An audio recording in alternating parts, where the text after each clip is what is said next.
ఇప్పుడు ఈ తెలుగు సింహగర్జనను ఉద్దేశించి, ఈ తెలుగు సునామీని ఉద్దేశించి మనందరి గుండె చప్పుడు, యువత స్ఫూర్తి ప్రదాత, కొంతమంది దుర్మార్గులకి రెడ్ బుక్ అంటే అందరికీ, దుర్మార్గులకి, దుష్టులకి మనందరి స్ఫూర్తి ప్రదాత, కార్యకర్తల గుండె చప్పుడు, తెలుగుదేశం, తెలుగు యువ తేజం జాతీయ ప్రధాన కార్యదర్శి నారా లోకేష్ గారిని మాట్లాడవలసిందిగా ఆహ్వానిస్తా ఉన్నాం.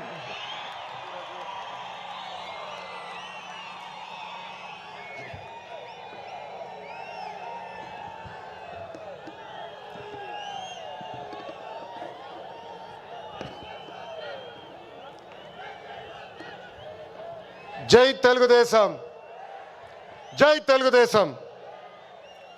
వేదికమైనున్న గౌరవ జాతీయ పార్టీ అధ్యక్షులు చంద్రబాబు నాయుడు గారికి, రాష్ట్ర పార్టీ అధ్యక్షులు పల్లా శ్రీనన్నకి, 1982 బ్యాచ్ సీనియర్ నాయకుల దగ్గర నుంచి 20-25 జూనియర్ బ్యాచ్ల వరకు ఈ సమావేశానికి పెద్ద ఎత్తున వచ్చేసిన ప్రజలకు, నాకు ప్రాణ సమానమైన తెలుగుదేశం పార్టీ కార్యకర్తలకు మీ అందరికీ నా హృదయపూర్వక నమస్కారం.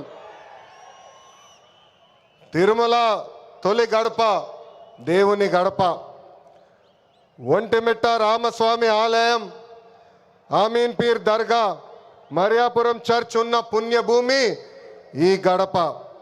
పౌరుషం, ఆత్మీయత, మహిళల్ని గౌరవిస్తాం నేర్చుకోవాల్సిన గొప్ప గడప ఈ కడప.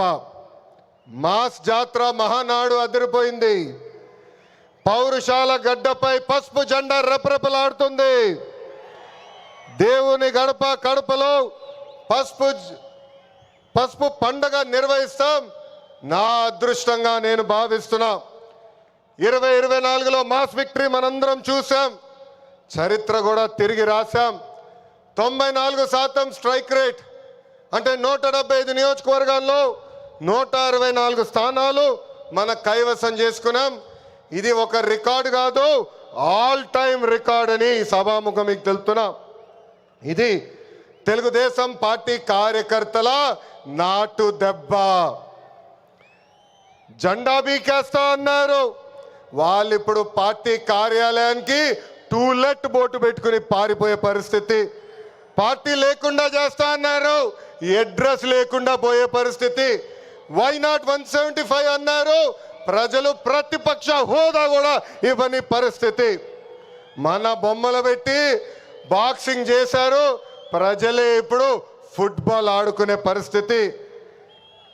ఏ తప్పు చేయని మన అధినేత చంద్రబాబు నాయుడు గారు బంధించారు. ప్రజలు ఏకంగా ఆ నాయకుడిని ప్యాలెస్లో పెట్టి తాళాలేసి లాక్ చేసే పరిస్థితి. మన నాయకులు ట్రెండ్ ఫాలో అవ్వరు, ట్రెండ్ సెట్ చేస్తారు. సినిమా స్క్రీన్ అయినా, పొలిటికల్ స్క్రీన్ అయినా ఆయన ఒక లెజెండ్. ఆయన పేరేంటి? విశ్వవిఖ్యాత నట సార్వభౌమ స్వర్గశ్రీ నందమూరి తారక రామారావు గారు. ఎన్టీఆర్ అంటే 3 అక్షరాలు కాదు, ఎన్టీఆర్ అంటేనే ఒక ప్రభంజనం. ఆయనే రాముడు, ఆయనే కృష్ణుడు, ఆయనే భీముడు, ఆయనే అర్జునుడు, ఆయనే కరుణుడు, ఆయనే ప్రజల గుండెల్లో దేవుడు. పార్టీ పెట్టిన 9 నెలల్లో అధికారంలోకి రావటం ఒక చరిత్ర. దేశానికి సంక్షేమం అనే పదాన్ని పరిచయం చేసిన వ్యక్తి అన్న ఎన్టీఆర్. 2 రూపాయలకే కిలో బియ్యం, 50 రూపాయలకి హార్స్ పవర్ విద్యుత్, జంతా వస్త్రాలు, పక్కా ఇల్లు, గురుకుల పాఠశాలలు, మధ్యాహ్న భోజనం, ఇట్లా చెప్పుకుంటే రోజంతా పడుతుంది అన్న ఎన్టీఆర్ చేసిన సంక్షేమ కార్యక్రమాలు చెప్పేదానికి.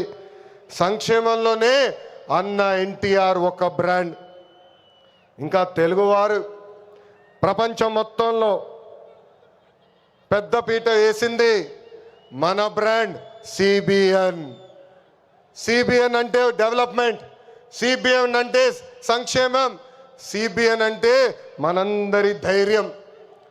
అప్పుడు ఐటీ, ఇప్పుడు ఏఐ, అప్పుడు హైటెక్ సిటీ, ఇప్పుడు క్వాంటమ్ వ్యాలీ, అప్పుడు సైబరాబాద్, ఇప్పుడు అమరావతి.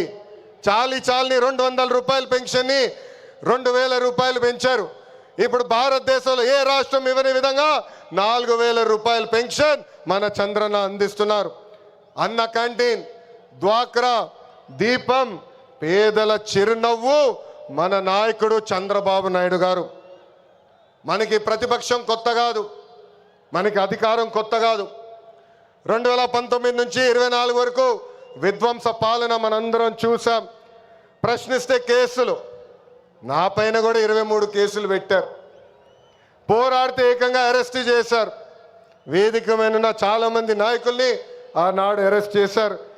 ఎన్ని ఇబ్బందులున్నా, ఎన్ని కేసులు పెట్టినా మనం ఆనాడు ఒకే డైలాగ్ చెప్పాం. ఏంటది? ఆ డైలాగ్ ఏంటి? తగ్గేదే లేదు.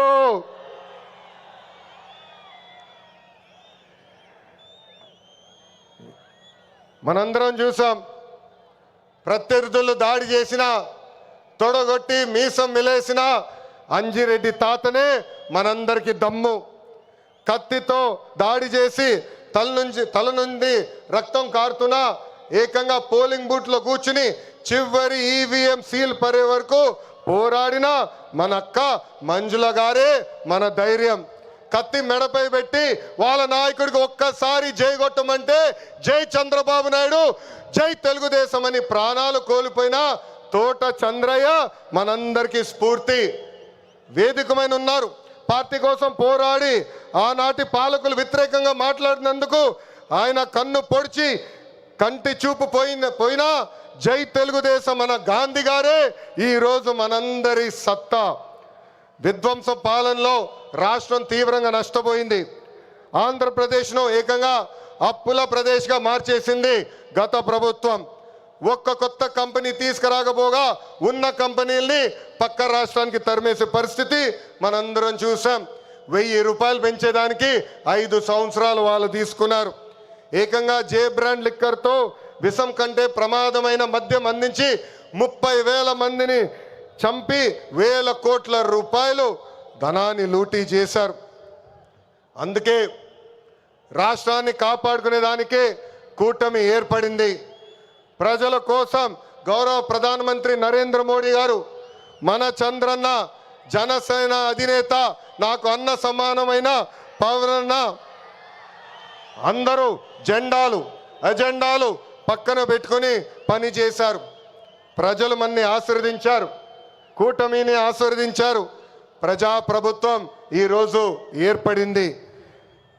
ఎన్ని ఆర్థిక ఇబ్బందులున్నా ఇచ్చిన ప్రతి హామీ కూటమి ప్రభుత్వం నిలబెట్టుకుంటూ ముందరికెళ్తుంది. దేశంలో ఏ రాష్ట్రంలో ఇవ్వని విధంగా వృద్ధులకి 4,000 రూపాయలు, వికలాంగులకి 6,000 రూపాయలు, ఏకంగా బెడ్కి పరిమితం అవుతే 15,000 రూపాయలు ప్రతి నెల పెన్షన్ ఇచ్చి ఆదుకుంటుంది కూటమి ప్రభుత్వం. దీపం పథకం కింద ప్రతి ఏటా ఉచితంగా 3 గ్యాస్ సిలిండర్లు కూడా మన ప్రభుత్వం అందజేస్తుంది. ఇంకా అన్న క్యాంటీన్లు కూడా తిరిగి ప్రారంభించాం. ఇంకా జూన్ మాసంలోనే తల్లికి వందనం కూడా మన ప్రభుత్వం ఇవ్వబోతుంది. అన్నదాత సుఖీభవ త్వరలో అమలు చేస్తున్నాం. ఆగస్ట్ 15 నుంచి మా అక్క చెల్లెలు, పెద్దమ్మ, చిన్నమ్మలు ఆర్టీసీ బస్సులో ఉచితంగా కూడా ప్రయాణించే హక్కు మన ప్రభుత్వం కల్పించబోతుంది. ఇంకా 16,347 పోస్టులతో మెగా డిఎస్సి మనం ప్రకటించుకున్నాం. జూన్ మాసంలో ఎగ్జామ్స్ నిర్వహించి ఏకంగా వచ్చే అకాడమిక్ ఇయర్కి ఉపాధ్యాయుల్ని కూడా పొజిషన్ చేస్తాం. పోయిన ఎన్నికల్లో ప్రభుత్వ ఉద్యోగస్తులందరూ కూటమి ప్రభుత్వానికి సహకరించారు. ప్రతి నెల 1వ తారీఖు నాడు వాళ్ళ జీతాలు ప్రభుత్వం చెల్లిస్తుంది. వాళ్ళకి అనేక సమస్యలు ఉన్నాయి. ఆ సమస్యలన్నీ కూడా ఒక పద్ధతి ప్రకారం కూటమి ప్రభుత్వం పరిష్కరిస్తుందని ఈ సభాముఖం వాళ్ళందరికీ తెలుపుతున్నాం. అభివృద్ధి వికేంద్రీకరణ అనేది మన ఎజెండా. మిషన్ రాయలసీమ అన్నాడు నేను ప్రకటించా. ఆ మిషన్ రాయలసీమ అమలు చేసడానికి ఈరోజు మన ప్రభుత్వం పనిచేస్తుంది. రాయలసీమను ఒక automotive, electronics, renewable energy, horticulture హబ్గా తీర్చిదిద్దుతున్నాము. ప్రకాశం జిల్లాలో రిలయన్స్ సిబిజీ ప్లాంట్స్ ఏర్పాటు చేస్తున్నాం. ఉభయ గోదావరి జిల్లాలో పెద్ద ఎత్తున ఆక్వాని ప్రోత్సహిస్తున్నాం. ఏకంగా ఉత్తరాంధ్రలో ఐటీ, ఫార్మా, మెడికల్ ఎక్విప్మెంట్ తయారీ, ఏకంగా భారతదేశంలోనే అతిపెద్ద స్టీల్ ప్లాంట్ ఆసిలర్ మిత్తల్ ప్లాంట్ కూడా మనం తీసుకొస్తాం జరిగింది. గడిచిన 11 నెలల్లో 8.5 లక్షల కోట్ల విలువైన పెట్టుబడి, తద్వారా 6 లక్షల మందికి ఉద్యోగాలు కల్పించే దిశగా మన ప్రభుత్వం ఒప్పందాలు కుదుర్చుకుంది. ఇంకా తెలుగుదేశం పార్టీలో మా కార్యకర్తలే అధినేత. దేశంలో ఏ పార్టీ ఇవ్వని గౌరవం తెలుగుదేశం పార్టీ కార్యకర్తలకి ఇస్తుంది. దేశంలో ఏ పార్టీకి 1 కోటి మంది సభ్యులు లేరు. అదే మన పసుపు జెండా పవర్, అదే ఈ పసుపు సైన్యం పవర్. సభ్యత్వంలో కూడా ఎవరు మన రికార్డు బద్దలగొట్టే పరిస్థితుల్లో లేరు. ఈరోజు 5 లక్షల ప్రమాద బీమా అందిస్తున్నాం. ఫ్యాక్షన్లో ఎవరైనా చనిపోతే వాళ్ళ బిడ్డల ఫ్యాక్షన్లోకి వెళ్లకుండా ఎన్టీఆర్ మోడల్ స్కూల్లో మన నాయకుడు చంద్రబాబు నాయుడు గారు ఈరోజు చదివిస్తాం జరుగుతుంది. విద్య, వైద్యం, స్వయం ఉపాధి ఇలా 140 కోట్ల రూపాయలు కేవలం కార్యకర్తల సంక్షేమం కోసం ఖర్చు పెట్టిన పార్టీ తెలుగుదేశం పార్టీ. నేను స్వయంగా వైసీపీ హయాంలో ఇబ్బంది పడిన కుటుంబాలని కలుస్తున్నా. ఒక్కొక్కరిని కలిసి వాళ్ళకైనా సమస్యలు ఉంటే మేము పరిష్కరిస్తున్నాం. అంతేకాదు మన అధినేత చంద్రబాబు నాయుడు గారు కానీ నేను జిల్లాకు వచ్చినప్పుడు ప్రభుత్వ కార్యక్రమానికి వెళ్ళే ముందల ఆనాడు మేము ఇచ్చిన హామీ మేరకు ముందల ఉత్తమ కార్యకర్తలు కలిసిన తర్వాతనే ప్రభుత్వ కార్యక్రమాలకి మేము వెళ్తాం జరుగుతుంది. నేను సీనియర్ని, జూనియర్ని సమానం గౌరవిస్తా, కానీ పనిచేసే వాళ్ళని ప్రోత్సహిస్తా. ప్రతి కార్యక్రమంలో కార్యకర్తలు భాగస్వామ్యం అవ్వాలి, కలిసికట్టుగా పనిచేయాలి. మన చేస్తున్న సంక్షేమ అభివృద్ధి కార్యక్రమాలు ప్రజల్లోకి తీసుకురావాల్సిన అవసరం చాలా ఉంది. ఇక్కడున్న ఎంతోమంది మన అధ్యక్షుడు వారు చంద్రబాబు నాయుడు గారిని కలిశారు, నన్ను కూడా కలిశారు. పాదయాత్రలో లక్షలాది మంది నాతో ఏకంగా ఫోటోలు దిగారు. ఈ సభాముఖంగా వైకాపా కార్యకర్తలు ఆలోచించమంటున్నా, ఏనాడైనా మీ నాయకుడు మిమ్మల్ని కలిశాడా? ఏనాడైనా మీ నాయకుడు మీతో ఫోటో దిగారా? అధికారంలో ఎందుకో ఇప్పుడు ప్రతిపక్షంలో కూడా తాడేపల్లి కొంపకెళ్తే no entry, palace doors closed అని చెప్పే పరిస్థితికి వచ్చారు. గౌరవ ముఖ్యమంత్రి చంద్రబాబు నాయుడు గారు, గౌరవ ఉప ముఖ్యమంత్రి పవన్ అన్న కలిసి రాష్ట్రాన్ని అన్ని రకాలుగా అభివృద్ధి చేస్తున్నారు. గౌరవ ప్రధానమంత్రి గారు రాష్ట్రానికి పూర్తిగా సహకారం అందిస్తున్నారు. ఏకంగా ఆంధ్ర రాష్ట్ర ప్రజలు కోరిన అన్ని కోరికలు ఈరోజు గౌరవ ప్రధానమంత్రి గారు తీర్చుతున్నారు. దానికి కారణం ఒకటే, మొన్న జరిగిన ఎన్నికల్లో 25 స్థానాల్లో ఎప్పుడైతే కూటమి పార్లమెంట్ 25 స్థానాల్లో కూటమి ఎప్పుడైతే 21 స్థానాలు గెలిచిందో, ఎస్ ఆంధ్ర రాష్ట్రం ఇప్పుడు ఎన్డీఏ వెనకుంది, ఆంధ్ర రాష్ట్రం ఎన్డీఏకి కట్టుబడి ఉంది. అందుకే ఆంధ్ర రాష్ట్రానికి నేను అన్నీ చేస్తానని అడుగు వేశారు మన గౌరవ ప్రధానమంత్రి నరేంద్ర మోడీ గారు. ఇప్పుడు మనం చేయాల్సింది ఒకటి ఉంది, ప్రజలకు దగ్గర అవ్వాలి. అహంకారం, ఈగో పక్కన పెట్టుకోవాలి. అహంకారం ఉంటే ఏమవుతుందో మనందరం చూసాం. 151 సీట్లు ఏమైంది? 151 సీట్లు ఏమైంది? 11 అయ్యాయి. అందుకే నేలపై ఉండాలి, ప్రజలకు సేవ చేయాలి. అధికారంలో ఉన్న ప్రతిపక్షంలో ఉన్నట్టు మనం అందరం వ్యవహరించాలి. చిన్న కుటుంబంలోనే సమస్యలు ఉంటాయి. 3 పార్టీలు కలిసినప్పుడు చిన్న సమస్యలు రావటం సహజమే. ఈగోలు పక్కన పెట్టండి, అందరం కలిసి పనిచేద్దాం. విడాకులు, మిస్ఫైర్లు, క్రాస్ ఫైర్లు ఎట్టి పరిస్థితుల్లో జరిగేదానికి లేదని ఈ సభాముఖ కార్యకర్తలందరికీ నేను తెలుపుతున్నా. ఈ మహానాడు వేదికగా ఒక ముఖ్యమైన విషయం ఆంధ్ర రాష్ట్ర ప్రజలకి నేను చెప్పదలుచుకున్నా. ప్రభుత్వ కొనసాగింపు చాలా అవసరం. ఒక రాష్ట్రం అభివృద్ధి చెందాలంటే ప్రభుత్వం కొనసాగించాల్సిన అవసరం చాలా ముఖ్యం. 2014లో కట్టుబట్టలతో మన ప్రయాణం ప్రారంభించాం. 2014 నుంచి 19 వరకు సంక్షేమ అభివృద్ధి జోడి ఎద్దుల బండిలాగా మనం నడిపించాం. 2019లో విధ్వంస పాలన వచ్చింది. విధ్వంస ప్రభుత్వం వచ్చింది, ఒక సైకో ముఖ్యమంత్రి అయ్యాడు. దానివల్ల ఆంధ్ర రాష్ట్రం 30 సంవత్సరాలు వెనక్కిపోయింది. ఆంధ్ర రాష్ట్రం చాలా ఇబ్బంది పడింది. ఒక్కసారి ఆంధ్ర రాష్ట్ర ప్రజలు ఆలోచించాలా. గుజరాత్లో బీజేపీ వరుసగా 7 సార్లు గెలిచింది. ప్రభుత్వ కొనసాగింపు వల్ల ఈరోజు గుజరాత్లో అన్ని రంగాల్లో వాళ్ళు అగ్రస్థానంలో ఉన్నారు. అంతెందుకు, మొన్నటి వరకు మన వెనకాల ఉన్న ఒరిస్సా రాష్ట్రంలో కూడా బిజు జనతాదళ్ వరుసగా 5 సార్లు గెలిచింది. ప్రభుత్వ కొనసాగింపు వలన వాళ్ళు కూడా కొన్ని రంగాల్లో ఆంధ్ర రాష్ట్రాన్ని దాటి ముందరికెళ్ళే పరిస్థితి. ఉమ్మడి రాష్ట్రంలో తెలుగుదేశం పార్టీ ఒకసారి వరుసగా గెలిచింది. మనందరం చూసాం ఆనాడు ఆంధ్ర రాష్ట్రం ఎలా అభివృద్ధి చెందిందో. అందుకే ప్రభుత్వ కొనసాగింపు చాలా చాలా ముఖ్యం. దీని గురించి రాష్ట్ర ప్రజలు అందరికీ తెలియజేయాల్సిన బాధ్యత ప్రతి పసుపు సైనికుడి పైన ఉందని ఈ సభాముఖంగా కోరుకుంటున్నా. ప్రభుత్వ కొనసాగింపు ఉంటేనే పెట్టుబడులు వస్తాయి. పెట్టుబడులు వస్తేనే నిరుద్యోగ యువకులకి పెద్ద ఎత్తున ఉద్యోగాలు కల్పించే అవకాశం మనందరికీ తక్కుతుంది. నేను ఈరోజు దేవుని గడప సాక్షిగా రాయలసీమ ప్రజల్ని కొన్ని ప్రశ్నలు అడగాలనుకుంటున్నా. రెడీనా? రెడీనా? తల్లిని చెల్లిని మెడబట్టుకుని బయటికి గెంటేసింది ఎవరు? ఎవరు? సొంత బాబాయిని లేపేసింది ఎవరు? జే బ్రాండ్లు అమ్మి పేదల రక్తం దాగింది ఎవరు? బల్ల కింద ఉన్న ఎర్ర బటన్ నొక్కి ప్రజల్ని బాధింది ఎవరు? అందరూ ఎర్ర బుక్కు అని ఏడుస్తున్నారు. ఎందుకయ్యా అంత ఏడుపు?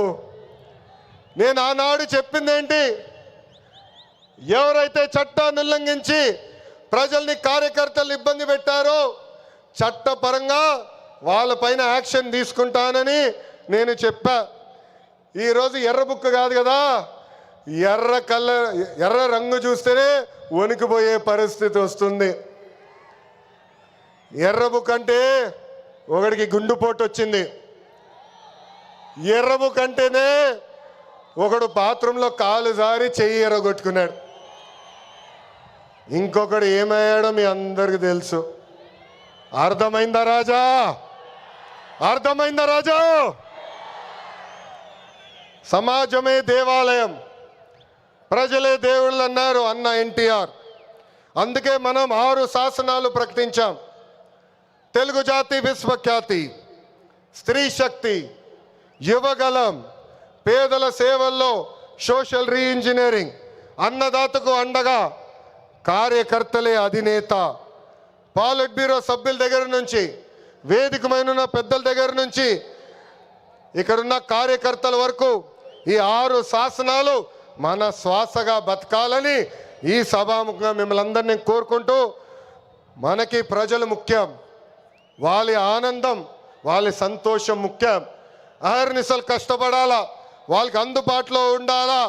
తిరిగి 2029లో మళ్ళీ కూటమి ప్రభుత్వాన్ని గెలిపించాలని ఈ సభాముఖంగా కార్యకర్తలందరూ తెలుపుకుంటూ, ఎప్పుడు మా ఇంటి తలుపు మీకోసం తెరుచుంటాయి.